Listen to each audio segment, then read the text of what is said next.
Well, hello and good morning, everybody. How you doing? This is Jeremiah, and get ready for another Land Effects webinar.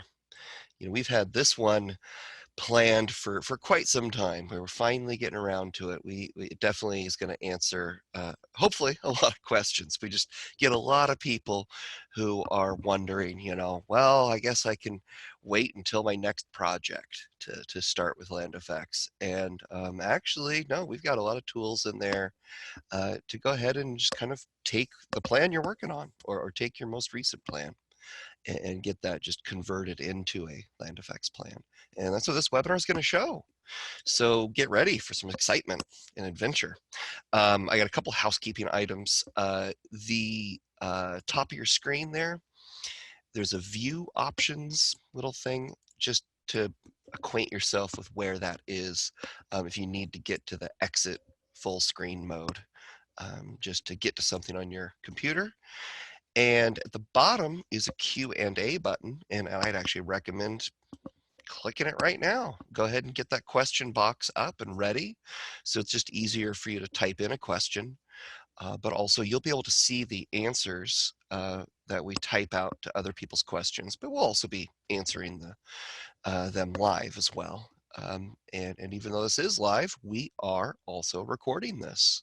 So you'll be able to watch this again if you missed anything. So that's all I have to go over. So I'm going to get this handed right over to Paul, and he's going to take us away. Good morning, everybody. Thank you for joining us today. My name is Paul Houchin, and I'll be the speaker for today's webinar. And today we'll be going over some basic Land Effects functionality in transforming a plan that just has AutoCAD objects within it into a smart plan with Land Effects data. So if the plan is already drawn, why do we want to do this? And I came up with a few benefits that this process may produce. First off, if you are new to Land Effects, converting a plan that you already are familiar with is a great way to get yourself acquainted with the Land Effects plugin. And you get to easily see how you can achieve the same or even better drawing results in less time than you would in regular CAD.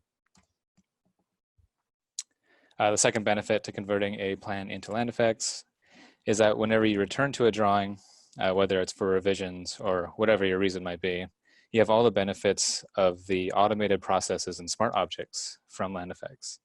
And this is very helpful because you can check for errors and make revisions quickly and easily with Land Effects tools. And the third benefit that I can think of would be if you're in the process of converting the Land Effects default styles and standards to match your office standards,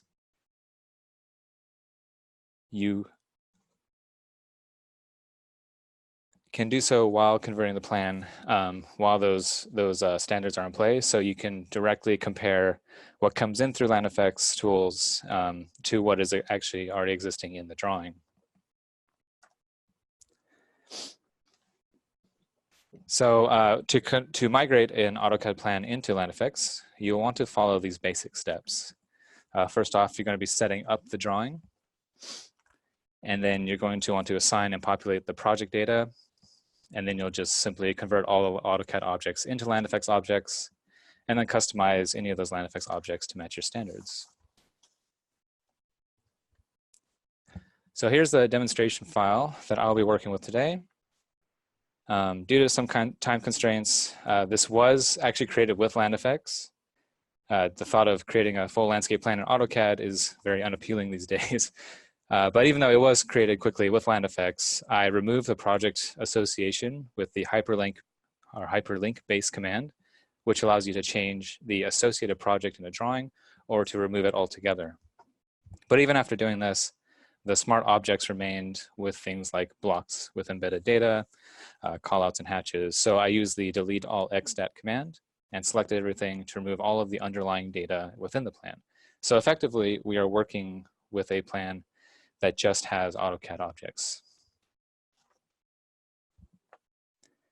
For the initial drawing setup, you'll want to make sure that your drawing file and any XREFs that you are using are clean of registered applications and harmful proxies. Since my files are already clean, I won't be demonstrating this. However, we highly recommend that you clean your files. This will prevent you from losing data due to drawing corruption or experiencing undesirable behaviors like wrongly scaled objects, miscalculations, etc. So you'll want to check out our documentation that is on our website, or even this week's Power Tip video, which is on our front page currently.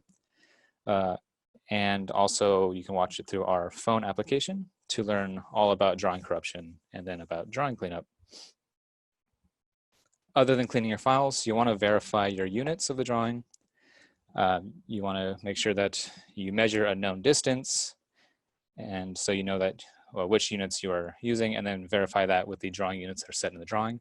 And I'll go over this when we go into the actual drawing file. And then finally, you want to assign a plot scale so that the automated scaled objects come in at the correct size. So when it comes to setting up your project, you'll want to create a new project for the drawing set, which I will do, and then use existing information on the existing plan to populate the project data.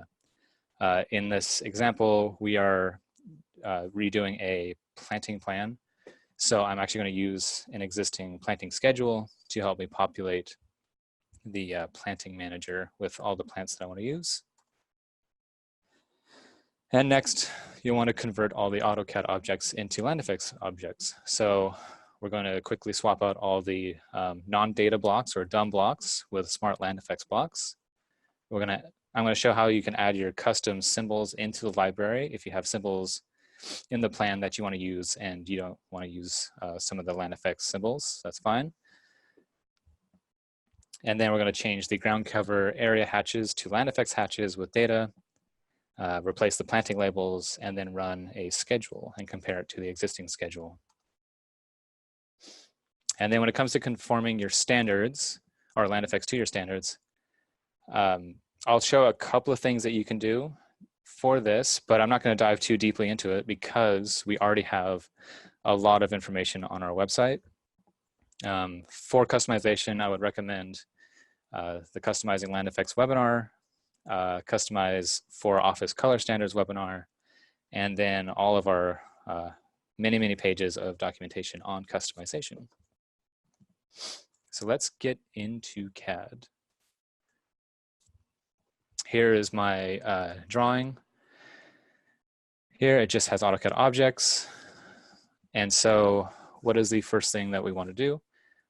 It's drawing setup. So I know it's already clean, so I don't need to go into that part of it, but I do need to verify the units, make sure that I'm working in a proper working environment. So the first thing I'm going to measure a known distance, which any of these parking stalls should be around 9 feet. So I'm going to use the distance command, or DI. And I'm just going to turn on snap, and I'm just going to measure one of these lengths here. And it's not perfectly 9 feet, but for the sake of this demonstration, it's 9 feet, so 8 or 8.8 or 9 units. That's going to be indicating that I'm working in feet. So I'm going to open up my drawing units box here by typing UN, and I want to make sure that my insertion scale is correct. So it is already set to feet and decimal, so I have verified my units. And now I want to apply a plot scale to this. You can do so in any of the LandFX ribbon tabs here. So in the FX admin, site, planting, irrigation, they all have the scale button here on the upper left. If you click on that, you can then assign a plot scale. And like I said before, this is going to automatically scale annotated objects like your labels, your planting schedule, and even like how the hatch patterns are displayed. So I know that I want to be working if a 1 inch equals 20 feet, but this scale is up to you. Just don't use the 1-to-1 scale. And click OK. So now that I have my drawing set up pretty much complete, I can move on to setting my project data. If I click on Project Manager, it doesn't come up with a project manager. It wants me to choose a project. So that's how I know that there's no project tied to this drawing already. So I'm going to go to my project list button, and I'm going to create a new project for this drawing. And I'm just going to give it a unique number that I haven't already used. Let's just do 10/2019. And I'll just call it webinar example. And then you can choose your preference set here. I'm using just the default Imperial preference set. Click OK.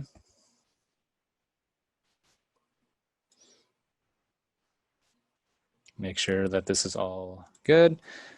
Okay, so now we've set up our project. And now I need to start filling in my plant palette, all the plants that I'm going to be using here. So I already have this schedule placed in the drawing, so I can use that as a reference.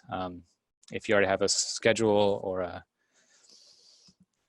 planting list of some sort, it's a good way to be able to compare what plants you actually want to be using here. So I'm going to start by putting in my tree species. So if I go to FX Planting and click on the Planting Manager box, I change my resolution so it's really big. Let's just undock it for now. And I want to add my trees. So make sure my trees bubble is selected and click the new button.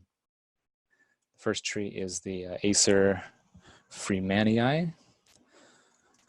So I'm just going to type Acer. I could have just typed Ace as well. You don't have to spell out the whole genus name. And click on the tree that I want to use. Looks like that one. I'm going to add it to the project. Let's just keep going for the trees. Ciba. I don't know if I'm saying that right.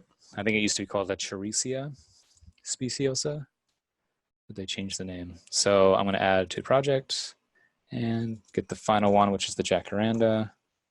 Whoop.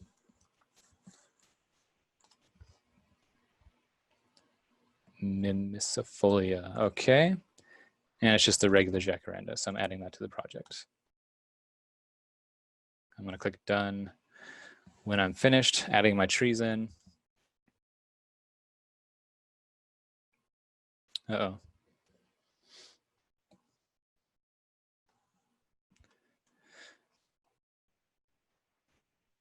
Huh. I think I can move on. Okay, so now that I have my trees in here, I want to now add my shrubs. Now I'm not going to go through the same process of adding all the shrubs in. Instead, I'm going to import from a previous project that I now have all my shrubs in there. So I believe this practice run here should have them all. And I'm just going to select all of them, add them in.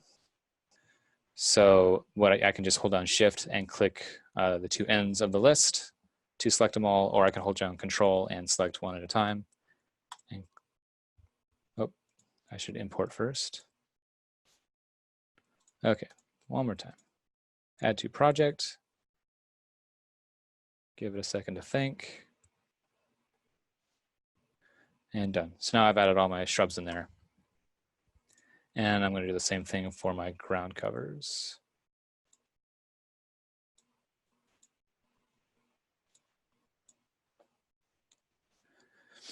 Now this, I know the list, so it's a Carex paraglacilis, Diamondia. There was a time in there. Add to project. And I think there's one more. Let's see if I can get this to dock. That's better.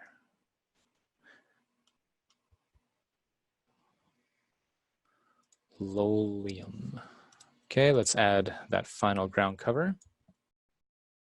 It's this guy. Done. Okay, so I've added my plant palette into my planting list. Fairly painless. And now I can just go ahead and start adding the data to these blocks. Now, if these were land effects blocks with data, I could click on the Edit Plant button and it would bring up the Edit Plant dialog box, which is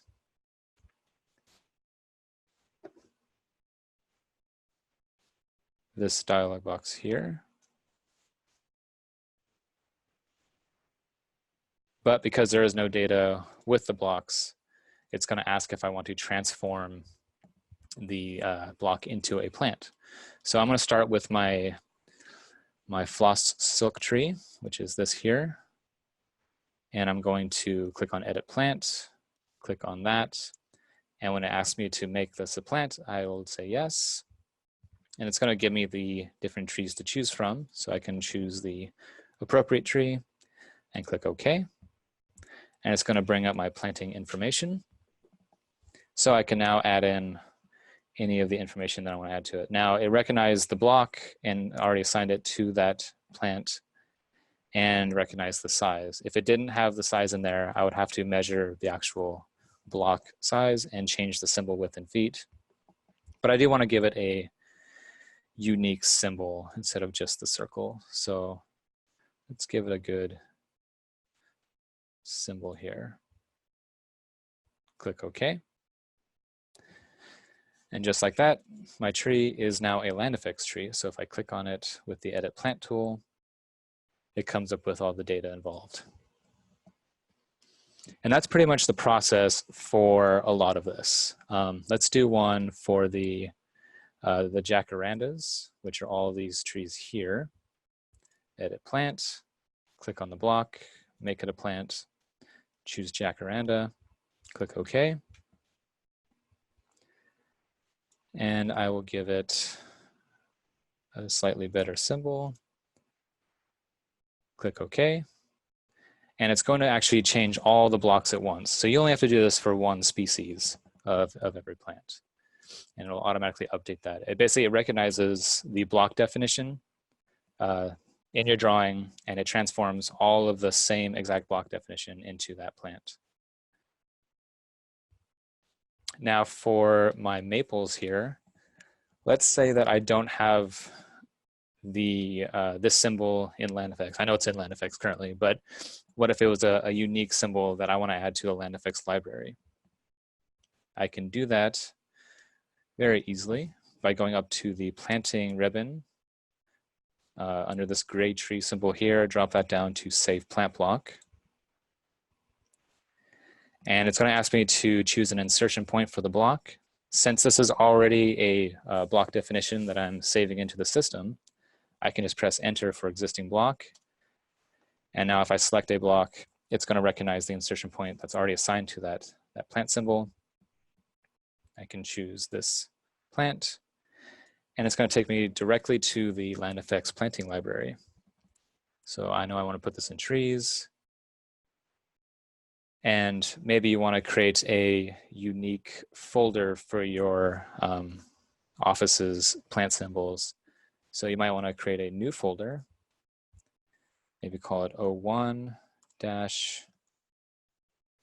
Standards. Open that up, and then give it a name. You don't have to stick with the land effects file naming convention, but you certainly can. I'm just going to stick with this name and save it. And now you see it took a slide of that plant where it was placed. If I didn't want the underlying elements within the slide, I could have copied the block somewhere else in the drawing where there's nothing underneath it. Or I could have opened the block itself, maybe in a new drawing, and saved it that way. So you don't get this extraneous information in the slide. But it is just a slide. It doesn't come in with the block. So it's fine for this. I'm just going to leave the settings as they are and click OK. And if I go to my maple tree edit information box, notice that it doesn't have a symbol assigned to it. So I want to click on this. And right up front, because I chose 01 as the folder name, it's going to come up first here under Office Standards in your trees block library. So I can choose my new symbol, click OK. And I'm not sure of the size of this actually. So let's measure what this tree is.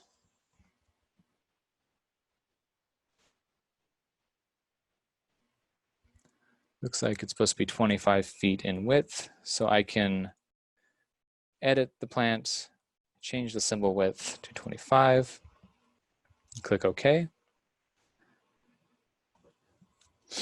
And now if I use edit on this block, I can make it a plant, choose my maple. It's already got all the information assigned to it. Click OK. And done. So now even this tree over here should have that information tied to it because it updated all those plants. Pretty quick process. Let's go through the shrubs just real quick here. Make it a plant. That's the Loropetalum. Okay. Give it a symbol. Let's give it the symbol. And now move on to my Phlomis fruticosa. Okay. It recognized the symbol and I just click OK. Move on to my hostas. Here, OK. Let's give it this symbol. I should go through and update all those blocks. Very cool. Now, if I didn't have a certain plant in my planting manager, and I want to make it a plant, I could actually choose the Add New button and find the species of that plant that I want to change it to. So you don't have to necessarily fill out your entire planting manager with all the plants right up front. You can do it on the fly as you transform these blocks.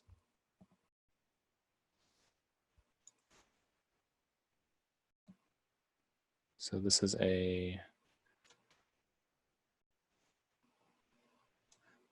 plant. Give it a nice symbol, click OK, and watch it update.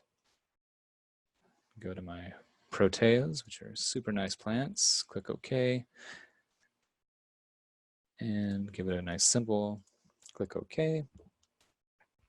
And you just want to repeat this process for all the plants involved. I'm not sure what this plant is. Hang on here. That's the Heuchera.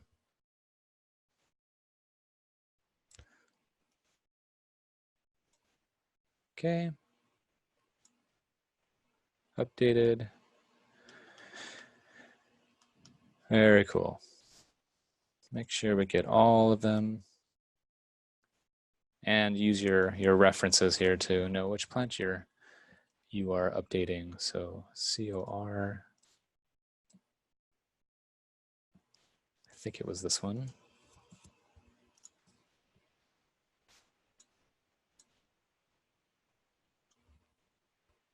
Okay, I think I got all of these shrub symbols, but we'll check for that when we run a schedule to make sure that we got them all.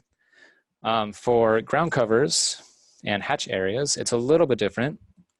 When you have these non-data hatches and you click the Edit Plant button, nothing happens. So what we need to do instead is actually place a ground cover on top of the hatch and it'll update. So this is the time, creeping time. Here, I'm going to choose that ground cover, the correct ground cover, and let's actually give it a unique hatch so that we can see the change. How about this one? And obviously you can go through here and change your data as it applies to the plant. Maybe it has a sections on center plant spacing. Click OK. And now go to place it and just click directly onto the hatch that's there. And it's going to ask you if you want to change it to the current plant. So you click yes, and you see it change. And from here, I can just continue clicking and then hitting yes to change. Or you can use the match plant properties to change any other plants of that type. So there looks like there's one more area here that I need to change. Click on match plant properties. Select the source plant, which is what we're going to transform the next plant into, and then select the destination plant, and automatically it just changes. So very, very quickly, you're turning these AutoCAD hatches into land effects hatches. So let's just continue on. Let's go to the, oh, looks like I missed a plant here. There's a festuca.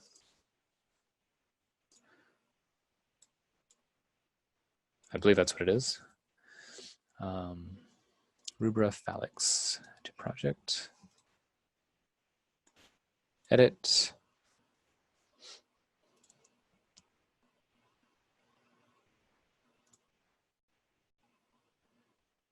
And click place. So now we're going to change all of our festucas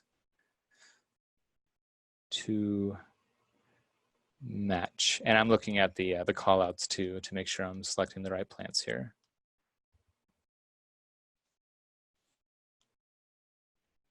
Okay, I think I got all of those. Let's move on to Diamondia. And you don't have to change the hatch symbol for the Diamondia. I'll just leave it as it is and transform these hatches.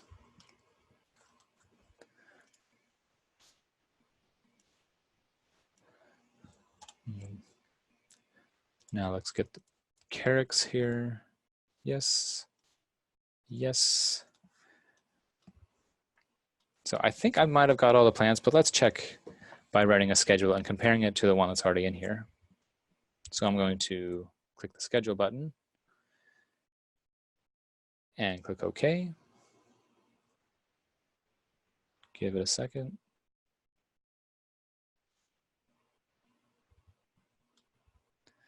So now I get to compare the quantities, make sure I got them all, and the count of the species. So looks like I missed a few shrubs, maybe 1, 2, 3, 4, 5, 6, 7.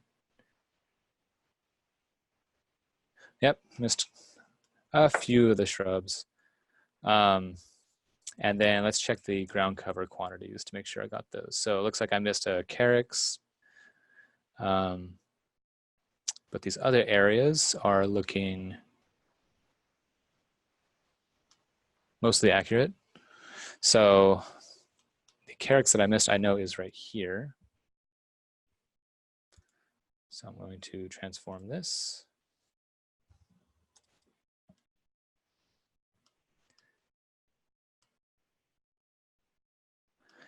And then find out where those other symbols are that I did not transform. So let's see what they should be. So Coreopsis is in there. Let's see, I missed an echinacea. The dwarf burning brush.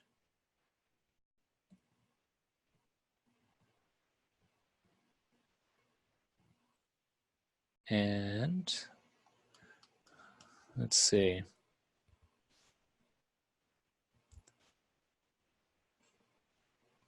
So it looks like maybe this guy. Yep. Okay, so let's make him a plant. Click OK. I'm just going to leave it as it is. And then the echinacea should be somewhere in here. Oh, echinacea purpurea, I'm guessing. Okay, make this a plant.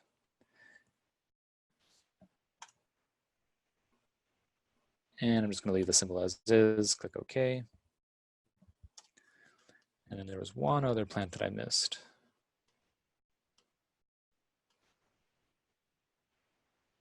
Got the protea, got the Christmas fern, got the phlomis,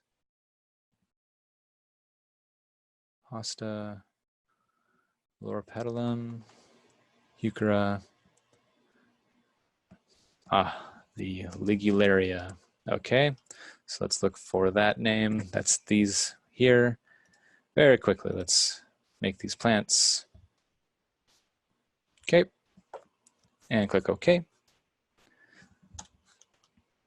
Now I think I did get them all. I'm going to just regenerate the schedule, click yes, and it's going to update the schedule that I just placed.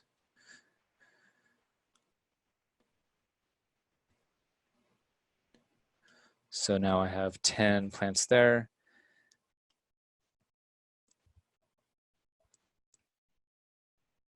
And the quantities are looking good. So once we've confirmed that we transformed all the plants, we should go through and update all the labels. So to do that, first I want to actually remove a lot of these labels. I'll leave one of them for reference so that I could try to match that style with the land effects labels I'll be placing. But I will want to remove most of these. And you can quickly do that by right-clicking on one of these and choosing the select similar option. You can also use the quick select to find those plants. And I'm just going to keep going until I select them all. Looks like I got pretty much all of them except for this one. I'll leave this one for reference and I'll delete.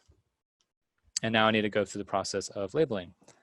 So if you want to set up your labels, you'll want to go to the planting preferences, which is up here on the planting ribbon, and see which plant label matches your style. So we have multi-liter callouts and we have block-based callouts.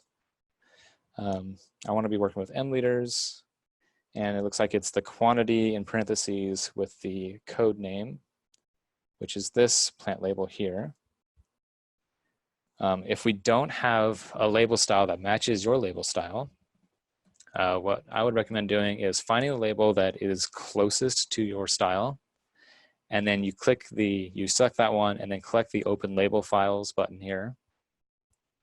And it's going to open up that block for that label, or those text attribute definitions that you can then alter to match your style. So you can take away the parentheses, you can add a hyphen in here. All you need to do is double click on the block and change this here. We have a page full of the different attributes that you can use for this. So you should be able to get your custom style set up.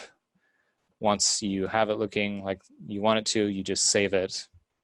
And you can give it a unique number so it falls after our plant labels, or you can just override ours. It won't be an issue. So since I'm keeping it as the default, I'll just not save it. Make sure that it's still selected here. Okay. So let's place a label and see how it looks. I'm going to choose my source block. So what I'm going to do, I'm using the group label button, our tool, and that allows you to click a plant species and then window across all the other instances of that plant that you want to include in the label, and then click to place and then press enter to have it go there. And what it does is it only counts up the other trees of that species, or other plants of the same species. So it ignored these other plants that I windowed across. So now I get to compare my label styles.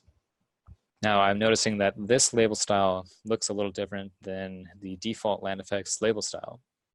So how can I remedy this? Let's check the properties of my previous existing label. So I type PR for properties, select that label, and I want to go down to text and check what the content is, or actually the text style. So it's pulling from the standard text style. So now if I go to my styles manager, or text style rather, it will pull open the different text styles that you have in the drawing. So I want to check my standard and see what the font is applied to that standard. And so it looks like I'm using Arial. And land effects labels come in on the plant callout style. So if that's in here, it's set to the stylus bold. So what I want to do is go to my preferences, click on the general section, and then go to plant callout and click edit. From here, I can then change the text style to Arial and click OK.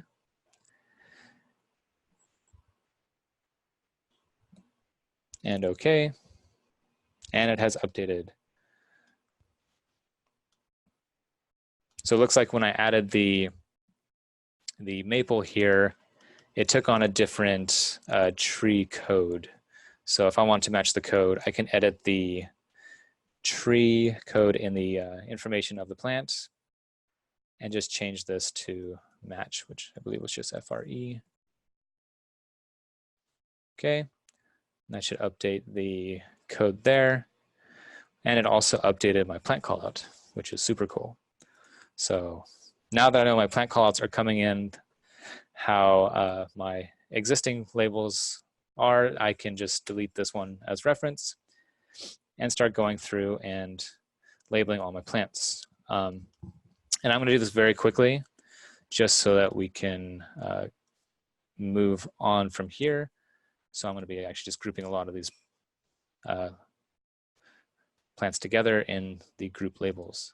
So I'm going to start with this, and I'm going to click to place. When you're using the group label tool, you can use the previous window that you used to grab these plant symbols, but on a different plant. So if I'm now switching to this plant type, I don't have to draw that window again. If I'm going to use the same window as before, I can just press enter or right click, and it's going to remember what that window was and count up all those plants within. So now very quickly I can label these plants in the little island here. And place.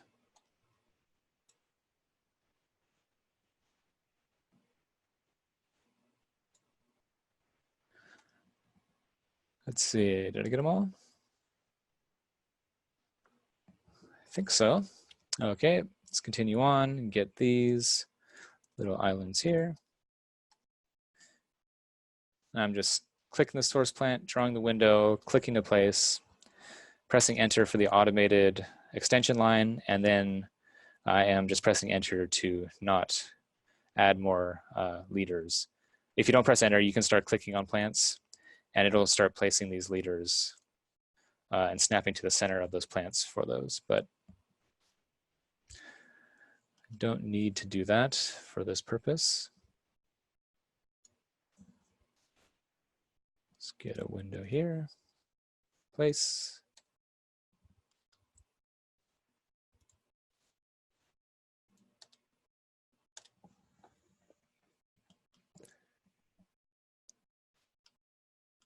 Already got those, let's get these.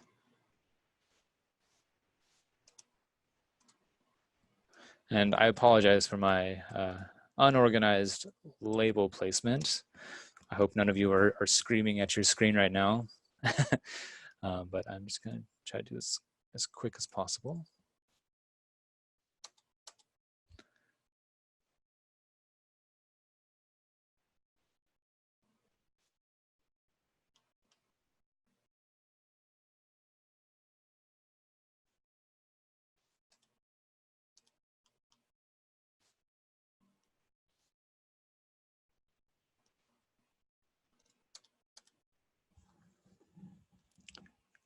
Jeremiah? Yeah. If there's any questions while I'm going through and labeling these, I could take those. It's a and great address idea. them. So just a reminder to everybody that, of course, you might have some questions. Haven't had any ones that required anything yet, so I'm sure you might have some questions. Like, how does this apply to me? Here's a problem I'm having. Would this help? You know, those would be good examples of questions. Yeah, that spurs the creative juices there to make you guys think of a good question. So here, when what I didn't show earlier is when you're placing your group label and you select your source plant, you can actually draw a polygonal window. If you have a scenario like this where if I drew a window to get all of these plants here, I would also capture some of these other place plants, and I don't want that. So If you press P after selecting your source plant and enter, you can draw a polyline as a window, and it's just going to select everything within that window. So super nifty. I may have already got that plant. Let's just quickly get these done here so that I can run my verify labels tool and see if I got them all. Let's get my ground covers. I'm going to switch to the single label style for ground covers.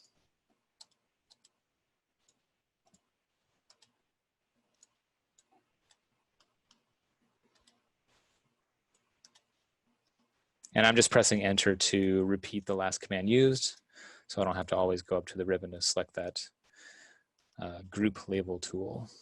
So I missed this one. Couple more here, guys. Hang in there, almost done.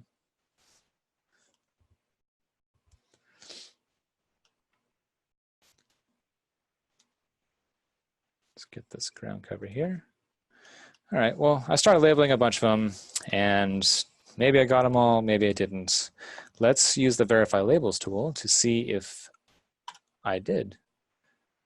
Oh, looks like I labeled a few plants more than once, and I also unlabeled some plants, or I did not label some plants. So LandFX is going to tell me where my errors are.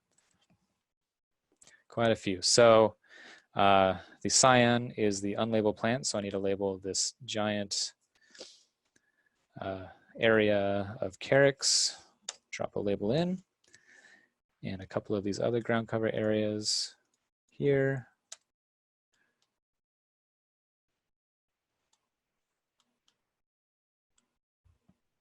And I did miss these. Oh, let's go to group label.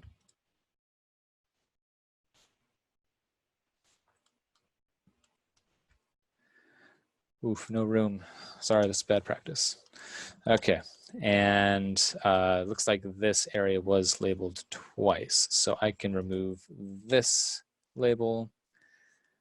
And also I labeled these twice. So where, oh, so let's update this label here to only include these plants and not these plants. So if I click on the group label tool and then click on the already existing placed label, I can then just redraw my window and it'll update that callout. So now the quantity should be correct. I think I got it all. Let's run verify labels and see. Oh, looks like I missed a few plants here. I'm just going to grab them all at once.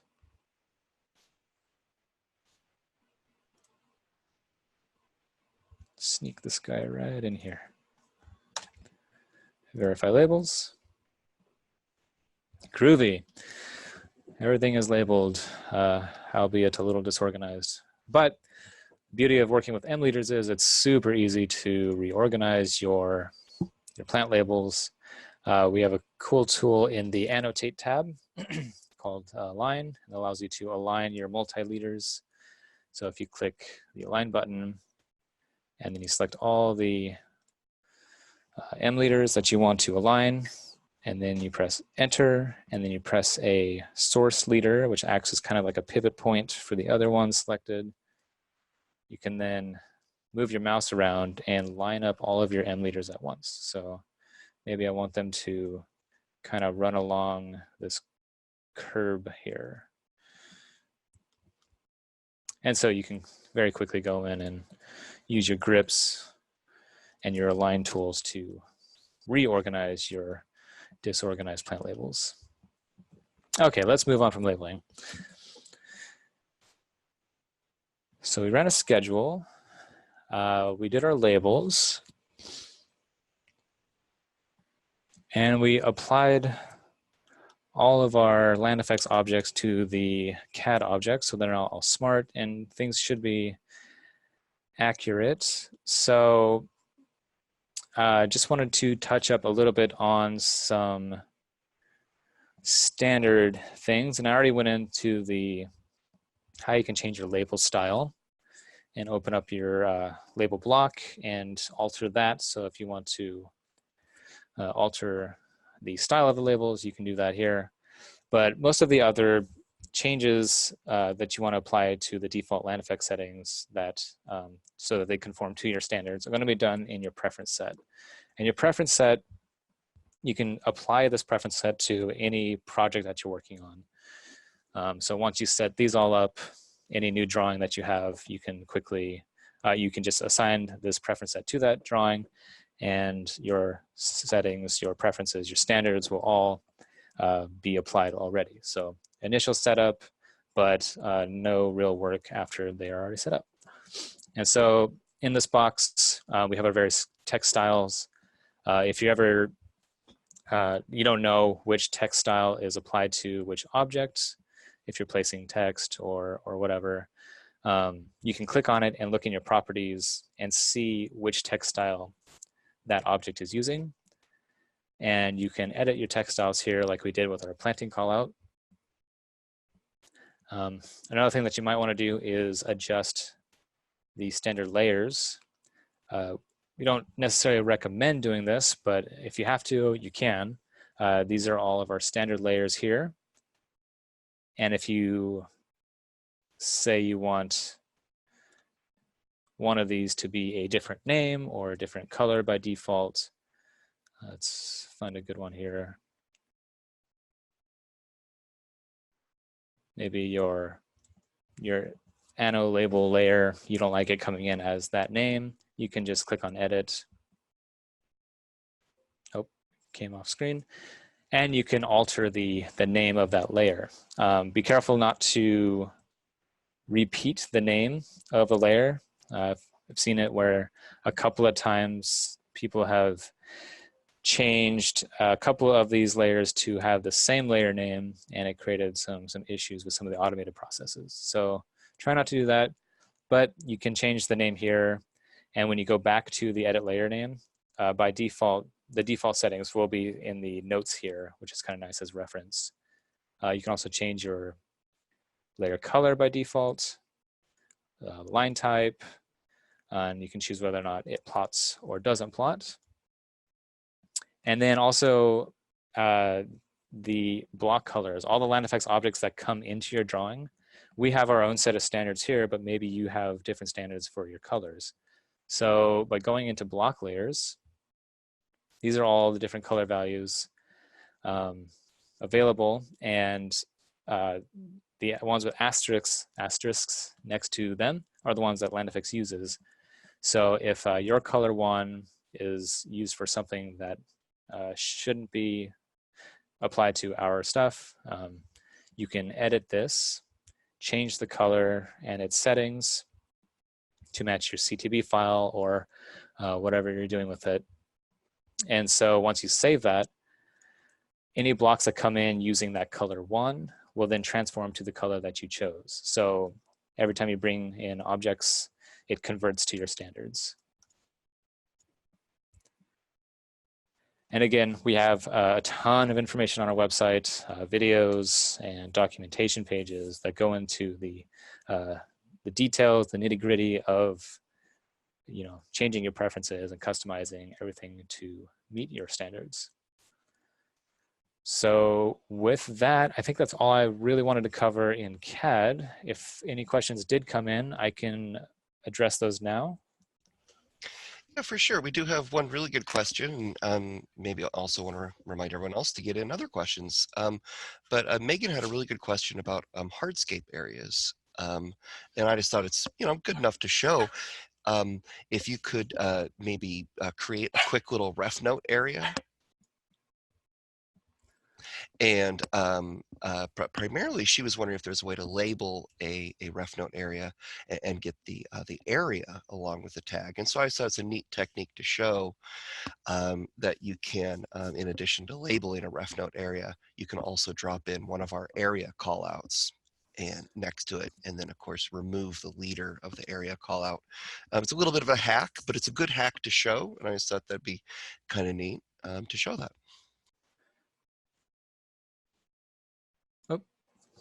Let's see what we do here. got concrete. So I believe this is a hatch in the drawing. Oh, not a close polyline. So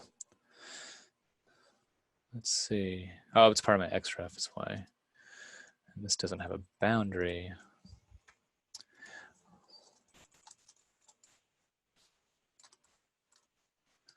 And I'm trying to think, what is the hatch recreate boundary? You just draw one on the fly.